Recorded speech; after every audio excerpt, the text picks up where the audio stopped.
तो गाइस मैं आप देख रहे हैं world real reaction YouTube channel. अगर आपको हमारी वीडियो चाहिए चैनल को ज़्यादा से ज़्यादा लाइक शेयर और सब्सक्राइब जरूर कर दें। तो चलते हैं आज की वीडियो का टाइटल है Yemen rebels attack Israel with missiles, Israel Hamas war is spreading. तो ये तो नहीं था, बड़ी इंटरेस्टिंग होने वाली वीडियो, बड़ी इंटरेस्टिंग होने वाली है ये वीडियो। जो प्रशांत कि हम स्पेशली देखते हैं इसलिए कि हमें नॉलेज मिले, कीन करते हैं, नॉलेज बहुत मिलता है। खैर देखते हैं वीडियो, फिर देते हैं इस पर रिएक्शन।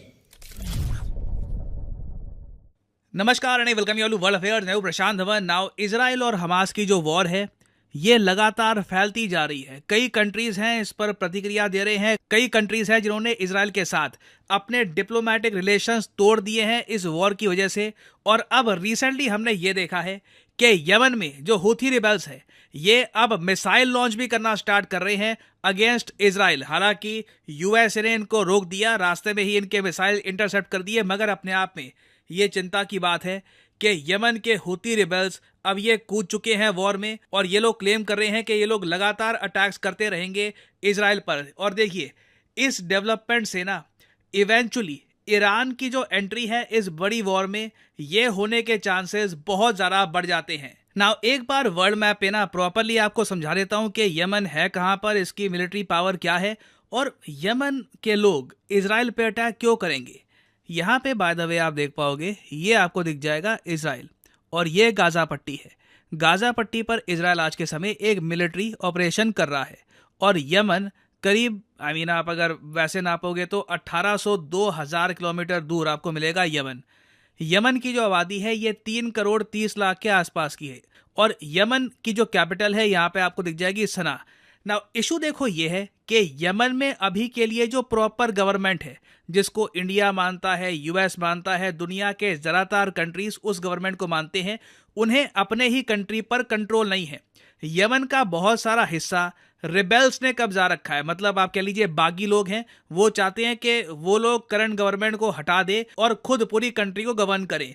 इन लोगों को कहा जाता है हूथी रिबेल्स। ऑलराइट, इनके बारे में आपने खूब सुना होगा कि हूथी रिबेल्स यमन में कई इलाकों को कब्जा चुके हैं। हूथी रिबेल्स ने सऊदी अरेबिया को अटैक कर दिया, हूथी रिबेल्स ने यूएई को अटैक कर दिया। और अगर मैं आपको मैप में अभी दिखाऊं कि हूथी रिबेल्स ने यमन का कितना हिस्सा कब्जा रखा है, ये जो भी मेजर शहर है ना यमन के, ये आज के समय हूथी रिबेल्स के कंट्रोल में है। एक बड़ी आबादी है यमन की, ये हूथी रिबेल्स वाले इलाके में रहती है और ये जो हूथी रिबेल्स हैं इन्हें सपोर्ट करता है ईरान। देखिए ईरान का प्लान ये है कि यमन में कंप्लीटली एक प्रो ईरान गवर्नमेंट ये एस्टैब्लिश कर दे ताकि कल को सऊदी अरेबिया पे ये और प्रेशर बिल्ड कर पाए। और यमन के जो हूथी रिबेल्स हैं ये बहुत ज़्यादा एंटी इजराइल भी हैं। हूथी रिबेल्स ने कई बार ये भी कहा है कि जो काम अब ये कर रहे हैं इजराइल को अटैक करना, ये सऊदी अरेबिया को करना चाहिए, जॉर्डन को करना चाहिए, बाकी देशों को करना चाहिए, बट सिंस ये कंट्रीज यूएस के प्रेशर के अंडर हैं, ये लोग ऐसा कर नहीं रहे, तो ये लोग खुद डायरेक्टली जो हूथी रिबेल्स है यमन में ये खुद अब मिसाइल लॉन्च करना स्टार्ट कर रहे हैं अगेंस्ट इजराइल। और एक इंटरेस्टिंग बात यह है कि यूएसए के हिसाब से जो हूथी रिबेल्स हैं इन्होंने पिछले महीने की शुरुआत में एक बार को इजराइल पे अटैक करने की कोशिश करी थी, मगर रास्ते में ही रेड सी में, यहाँ पे आप देख पाओगे ये रेड सी है, यहाँ पे यूएस नेवी की एक शिप मौजूद थी, उनके पास इंटरसेप्टर मिसाइल्स होते हैं जो रास्ते में ही इनकमिंग मिसाइल्स को डिस्ट्रॉय कर सकते हैं। तो हूथी रिबेल्स ने आज से कुछ हफ्ते पहले जब इजराइल को अटैक करने की कोशिश करी थी तब उस वक्त यूएस की शिप ने बहुत ही आसानी से हूथी रिबेल्स के मिसाइल्स को डिस्ट्रॉय कर दिया था। बट अभी रिसेंटली क्या हो रहा है, पहली बार इजराइल ने कहा है कि हमें खुद अपने फाइटर जेट्स यूज करने पड़े और जो हमारा नया एरो मिसाइल डिफेंस सिस्टम है ये इस पर्टिकुलर केस में आयरन डोम ने काम नहीं किया। Arrow missile defence system Israel का और ज़्यादा एडवांस लेवल का आप कह सकते हैं। इस मिसाइल डिफेंस सिस्टम ने जो हूथी रिबेल्स से आता हुआ ये जो मिसाइल है इसको शूट डाउन कर दिया ताकि इजराइल पर कोई भी अटैक ना हो पाए। नाउ अगर यहाँ पे आपका क्वेश्चन ये है कि इसके आगे क्या होगा, कि ठीक है हूथी रिबेल जो हैं इन्होंने इजराइल पे अटैक करने की कोशिश करी, फेल कर गए दूसरी बार भी, तो अब इजराइल क्या करेगा। देखिए इजराइल हूथी रिबेल्स के पास जा रहा है और लिटरली इनसे ये पूछ रहा है हाँ जी क्या प्रॉब्लम है। यहाँ पे आप देख पाओगे लिटरली इस पर एक ट्वीट आज के समय आ रही है इजरायली मीडिया से कि IDF इजराइल डिफेंस फोर्सेस ने एक फुटेज रिलीज करी है इजरायली नेवी की। ये अपने मिसाइल बोट्स के साथ रेड सी क्रॉस करके ईरान बैक्ड जो हूथी रिबेल्स है जिन्होंने अटैक किया था इजराइल पर उनके बिल्कुल पास पहुंच रहे हैं और लिटरली वहां पे जाकर ये हूती रिबेल्स को पहले तो मारेंगे और उसके बाद पूछेंगे हाँ जी क्या प्रॉब्लम है आप। अब तो अगेन मैं मजाक में यहाँ पे कह रहा हूँ, बट यहाँ पे आप देख पाओगे ये जो वीडियो है ये रिलीज करी है इसराइल ने। ये ships most probably Houthi rebels पर हैवी डैमेज करेंगी और इससे देखिए वॉर ओवरऑल फैल सकती है। वॉर फैलेगी कैसे? क्योंकि हूती रिबेल्स को ओवर द ईयर्स खड़ा करने में एक बहुत ही इंपॉर्टेंट रोल रहा है ईरान, रशिया और कुछ हद तक चाइना का। चाइना का रोल मैं कहूँगा इतना डोमिनेंट नहीं रहा, मगर रशिया और ईरान का बड़ा रोल है। बहुत सारी इनकी इन्वेस्टमेंट्स गई हैं हूती रिबेल्स को खड़ा करने में। नहीं तो आप इमेजिन करके देखिए, सऊदी अरेबिया यूएसए का एक एलाइड कंट्री है। ओमान भी आप कह सकते हैं यूएसए से बहुत ज़्यादा फ्रेंडली है। यमन में प्रॉब्लम क्रिएट करने के लिए ईरान और रशियन फोर्सेस ने बहुत सारा पैसा खर्चा, इंश्योर किया कि यहाँ पर एक ग्रुप खड़ा हो हूती रिबेल्स जो कल को सऊदी अरेबिया को अटैक करे, यूएई को अटैक करे, टाइम आने पर इजराइल को भी अटैक करे। तो अभी देखिए कल को जब इजराइल हूती रिबेल्स को अटैक करने के लिए आएगा, पॉसिबिलिटी है कि ईरान की जो बाकी प्रॉक्सीज हैं लेबनान में या फिर ईरान खुद अपने आप में ये एक्टिव हो सकते हैं। क्योंकि देखो साफ साफ दिख रहा है मिडल ईस्ट इस वक्त वर्ज पे है of a major crisis.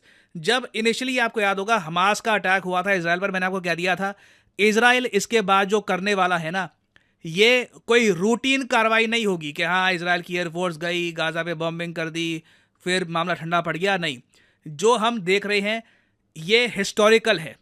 Middle east में जो बॉर्डर्स हैं ये रीड्रॉ होंगी, मेजर चेंजेस आने वाले इन द फ्यूचर। और देखना यही होगा कि क्या ईरान इन्वॉल्व होगा इस सब में या नहीं डायरेक्टली, क्योंकि हूती रिबेल्स ने अपनी तरफ से ये कह दिया है कि जब तक इजराइल का जो ऑपरेशन है गाजा पर, जो ये मिलिट्री आप कह लीजिए इन्वेजन कर रहे हैं, ये जब तक रुकेगी नहीं, ये लोग अटैक नहीं रोकने वाले अपनी साइड से। और इजराइल ने भी ये बात क्लियर कर दी है कि सीज फायर नहीं होगा। मैं आपको ये बता दूं अगेन, अगर आप सोच रहे हैं कि सडनली न्यूज आ गई है कि सीज फायर हो गया है, वॉर रुक गई है, नहीं, this is something very unique. ये ऐसा जियोपॉलिटिकल इवेंट कई दशकों में एक बार आता है। तो प्रॉब्लम देखिए यहां पर यही है, ना इजराइल अपनी तरफ से रुकेगा गाजा पे अटैक करने से, ना हूती रिबेल्स मोस्ट प्रॉब्ली रुकने वाले हैं। तो इसलिए देखो कॉन्फ्लिक्ट बढ़ेगी। और एक देखिए पॉसिबिलिटी ये भी है कि सऊदी अरेबिया की जो मिलिट्री है, मैं आपको बता रहा हूं आने वाले समय में आप देखोगे, याद रखना, सऊदी अरेबिया की जो मिलिट्री है ना, ये यूएस के प्रेशर में आकर हूती रिबेल्स के अगेंस्ट एक बड़ा एक्शन ले सकती है। This can very much happen. Saudi Arabia पे इस वक्त हैवी प्रेशर है, यूएस मिलिट्री यहाँ पे इन्वॉल्व है, इजराइल की जो नेवी है नौसेना वो वैसे ही यहाँ पर पहुंच रही है। तो something big is about to happen. Almost आप कह लीजिए एक ट्रिगर तैयार हो चुका है, बस देखना होगा कि एक बड़ा स्टेप कौन सा कंट्री लेगा। और ऑब्वियसली यहाँ पे आपका एक क्वेश्चन ये भी हो सकता है, चलो ठीक है अभी हूती रिबेल ने ट्राई किया इजराइल पे अटैक करने का, दोनों बार फेल हो गए, मगर इनके जो मिसाइल है इजराइल का कुछ बिगाड़ भी पाएंगे? आई मीन जैसे हमास के रॉकेट्स होते हैं क्या वैसे ही इनके रॉकेट्स हैं? नहीं, अगेन नहीं। हूती रिबेल्स को जो मिसाइल टेक्नोलॉजी है ये काफ़ी बार ईरान ने प्रोवाइड करी है। यहाँ पे आप देख पाओगे ये वीडियो हूती रिबेल्स ने ही रिलीज करी है और यहाँ पे आप देख पाओगे इस टाइप के मिसाइल्स ये लोग लॉन्च कर रहे हैं इजराइल के अगेंस्ट। यहाँ पे आप देख पाओगे ये प्रॉपर मिसाइल है, ये कोई रॉकेट नहीं है कि बस कैजुअली लॉन्च कर दिया। This is a proper missile. Israel पे अगर ये हिट होता तो काफ़ी नुकसान हो सकता था। और आप देखोगे ये लोग रॉकेट लॉन्च करने के बाद यही चला रहे थे कि इजराइल को बर्बाद कर दो, इजराइल को डिस्ट्रॉय कर दो। तो इन लोगों की तरफ से ये इस टाइप के जो ये मिसाइल्स हैं लॉन्च करते रहेंगे। और साथ में ये कुछ ड्रोन्स भी इन्होंने लॉन्च किए थे। ड्रोन्स भी आप देखोगे हालांकि हल्की क्वालिटी के हैं बट डैमेज कर सकते हैं, यहाँ पे आप देख पाएंगे। तो इस टाइप के अटैक्स देखिए इजराइल पर ना सिर्फ गाजा से और जगह से भी होंगे। इधर यमन का फ्लैग और फिलिस्तीन का फ्लैग लगा रखा है, ये कंफ्यूज मत हो जाना, ये फिलिस्तीन का फ्लैग लगाया तो ये फिलिस्तीन नहीं है, ये यमन से अटैक किया जा रहा है। And the war is just getting bigger and bigger. मुझे ऑनेस्टली मैं बता रहा हूँ, मुझे उम्मीद थी नहीं कि इतने सारे कंट्रीज यहाँ पे डायरेक्टली या इनडायरेक्टली इन्वॉल्व हो जाएंगे। ऐसे लग रहा है कि एक ग्लोबल कॉन्फ्लिक्ट लगातार बिल्ड की जा रही है। और फाइनली यहाँ पे मैं आपसे पूछूंगा एक क्वेश्चन, इस क्वेश्चन से रिलेटेड मैंने रिसेंटली एक वीडियो करी है अपलोड यहाँ पे। तो ये वीडियो भी खत्म जी। बिल्कुल यमन ने भी एक वॉर डिक्लेयर कर दी, बल्कि उनके जर्नल्स की तरफ से जो यमन के रैबल्स हैं जिन्होंने मतलब कब्जाए हुए हैं अहम शहर यमन के। लेकिन ये यमन की जो ऑफिशियली गवर्नमेंट है ना उन्होंने ऐलान नहीं ये किया।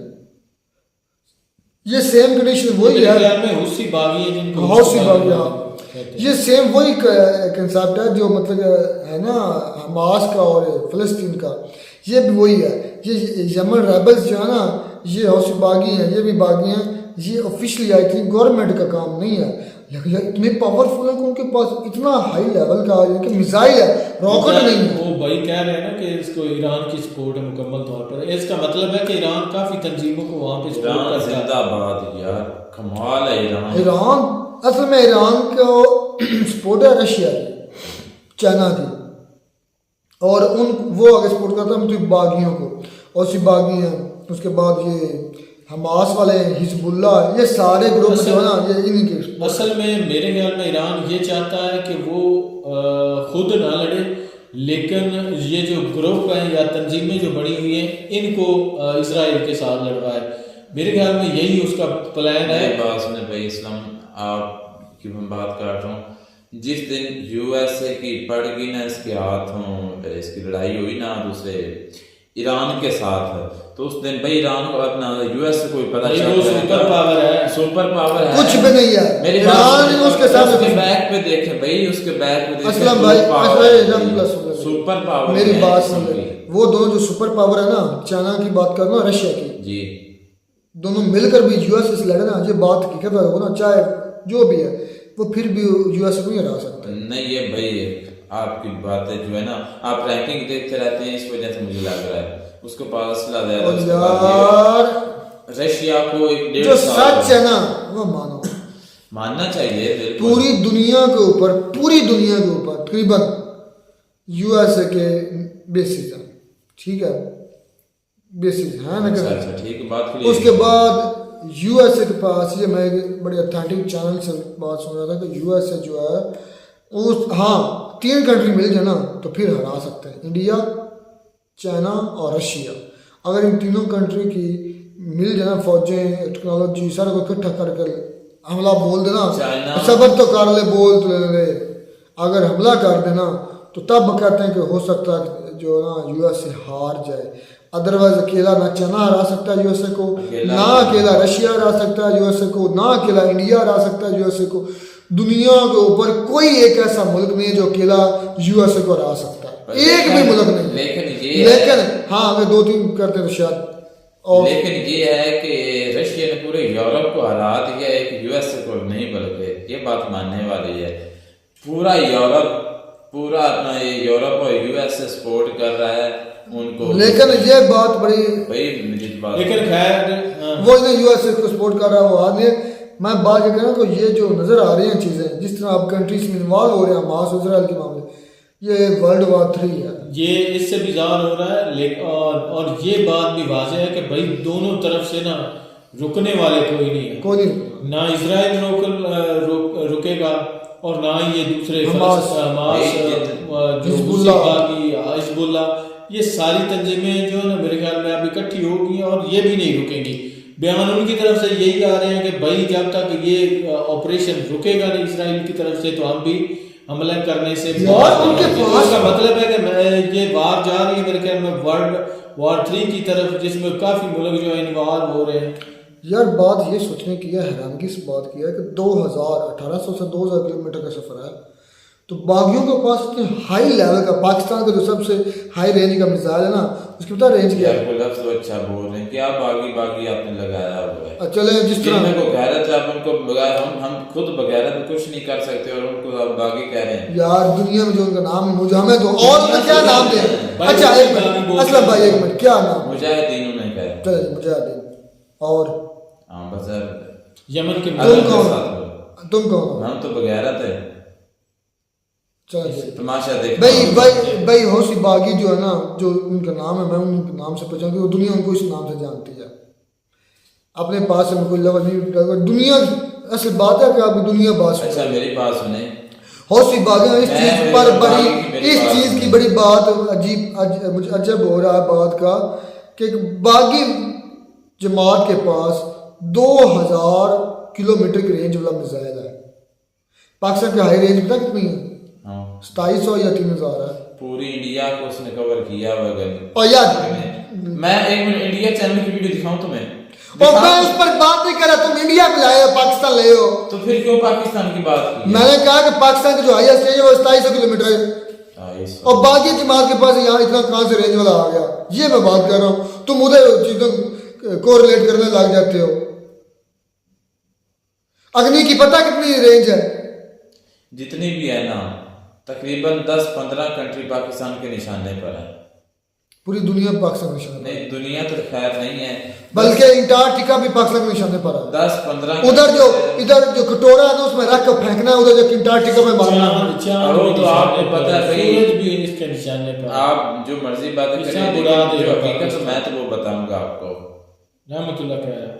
अच्छा, इंडिया के कितनी रेंज है ये भी फिर कर आ गया। इंडिया के नाम जो ले लिया, अब आ जाओ, फट जाएगी। इंडिया की बहुत ज्यादा, हमसे डबल है। अग्नि कितनी रेंज है? डबल है? डबल है। कितनी है? तकरीबन 4000 जो है ना, 4000 किलोमीटर है। 13,000 किलोमीटर है अग्नि 6 की। नहीं भाई, मैंने पूरी वीडियो देखी मुकम्मल डिटेल की में, जिसमें भाई मुझे वीडियो सेंड करना है, इसको व्हाट्सएप में मैंने देखी है, मेरी बात सुनिए। कम से कम जो मैंने अग्नि 6 की पढ़ी है ना, वो है 11,000 से 13,000 जो भी किलोमीटर। आप वीडियो से टॉपिक से हट के बात कर रहे हैं, आप बात करें कि इसराइल हमास और वो जो अरब ममालिक के साथ इस वक्त तनाज़ा छिड़ा हुआ है, उसके पे आप बात करें। खैर बात मुझसे यही है, वही यही बात है। वो बात कर रहा है तुम इंडिया के पास को नहीं है, वो छोटी सी पिद्दो यार, है। मैं वो बात नहीं, मैंने एग्जांपल के तौर पर पिद्दो होती है, पिद्दो। पता चलेगा जिस दिन वॉर हो गई, बातें मत अभी पता नहीं लगा, अभी 4 मरतबा पता नहीं लग चला। नहीं, कुछ भी नहीं पता चला। मैंने सुना ही है 1965 वो कौन के आ जाते हैं कि चैनल अपना इंटरव्यू देने, हमारे जनरल कर्नल बगैरत जो अच्छा। अपनी जो है सर्विस पूरे होते ही बाहर चले जाते हैं, हम उनकी बातें कैसे मान लें? चलो 1971 की वो मान लेते हैं, क्यों सॉरी 71 की कह रहा हूँ, 1971 की, तो उस वक्त जो है हमारी आर्मी ने सरेंडर किया था, वो मैं मानता हूँ यार। अदरवाइज उसके अलावा कैसे घटिया किस्म के पाकिस्तानी लोग हैं, अगर- किसको मानते हो? अगर ये कोई पीरो मुर्शिद उसको कब्र से उठा लाए, सुन लें, उसको उठा लाए कब्र से, फिर मान जाओगे? कैसे वो, मैं क्यों मानूं उसको? फिर किसको मानते हो? भाई मैं, मेरे सामने होगी प्रैक्टिकल, मुझे मैं हाँ, देखूंगा भाई, उसको। टॉपिक- लाइट को क्यों मानते हो? जो लाइट है जितनी यार मेरी बात सुना, पता नहीं आप यार औरतों की क्या तरह क्या जो कीड़े निकालने पड़ जाते हैं यार। तुम भी कीड़े निकालो, मैं नहीं मानता। ये तो वही लाट मुसल्ली सारी अच्छा खैर, अब ये जो वार है ना, ये लंबी चलने वाली है भाई। पूरा 4 मरतबा धोया इंडिया ने पाकिस्तान को, 4 मरतबा यार अब फाइटर गाय। अच्छा, इतना अरसा हो गया है। अच्छा, ये मेरी बात वीडियो- सुनो, इतना अरसा हो गया है, वो पीओ को बारे में कह रहे हैं हमें लेना है। एक कोई कुछ फौजी भी एक उनका खैर बात बड़ी और तरफ, मुझे ना बहुत ज्यादा गुस्सा हो रहा है, मैं कंट्रोल कर रहा हूँ बस। इसराइल जो है वो अब यमन के इन हूसी बागियों से पूछेगा भी आपने क्यों हमला किया भाई? पूछो, बताओ रहमतुल्लाह। यार मैं तो वो उसने बागी आप उनको कह रहे हैं। शिप और यार तुम्हारा नाम क्या है? बेटा रहमतुल्लाह। रहमतुल्लाह। तुम्हें अगर मैं कहना शुरू कर दूं मतीब। मुजाहिदीन मुजाहिदीन मुजाहिद मुजाहिद कह दूं, तुम्हें गाँव में या तुम्हें जा रहे हो, तुम्हें पीछे से मैं बुलाऊं मुजाहिद सुनो, तो तुम सुनोगे? देखिए वो मेरे ऐसे सवाल का जवाब दो, नहीं ना सुनोगे। दुनिया उनको इस नाम से जानती है, हमें दुनिया देखेगी, इसलिए हमें उनको हौसी बागी या जो यमन रेबल्स कहेंगे, उनका हम अपनी तरफ से नाम नहीं रख सकते। कुत्ता जब भौंकता है, बंदा जो होते हैं लोग उसका जवाब देते हैं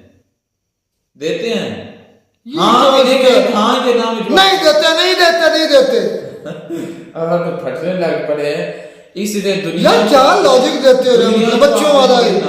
आपने तो आपको दिमाग ऊपर वाले ने दिया, माइंड दिया, आप अपने दिमाग के मुताबिक। अच्छा रशिया को कहते हैं, वो रशिया जो है। अच्छा आप उनको पाकिस्तान को पाकिस्तान यमन की आर्मी का पाकिस्तान क्यों कहते हैं? ये है जो पाकिस्तान। इंडिया को कहते हैं। इंडिया कोई पहचान है ना हर कंट्री की, है। उनकी भी अपनी पहचान है, हौसी बागी, बस बात खत्म। नहीं, आप उसको तो ये कह रहे हैं, यमन के आप लोग कह सकते हैं, यमन की आर्मी कह सकते हैं, यमन के मिलिटेंट्स कह सकते हैं, कुछ भी कह सकते मिलिटेंट्स क्या होते हैं? दहशतगर्द होते हैं। मतलब मैं ये कह रहा हूँ, आप जो मर्जी पहले पढ़ लो भाई। मिलता नहीं वीडियो में नाटक, तब तक दीजिए इजाजत। अल्लाह हाफिज।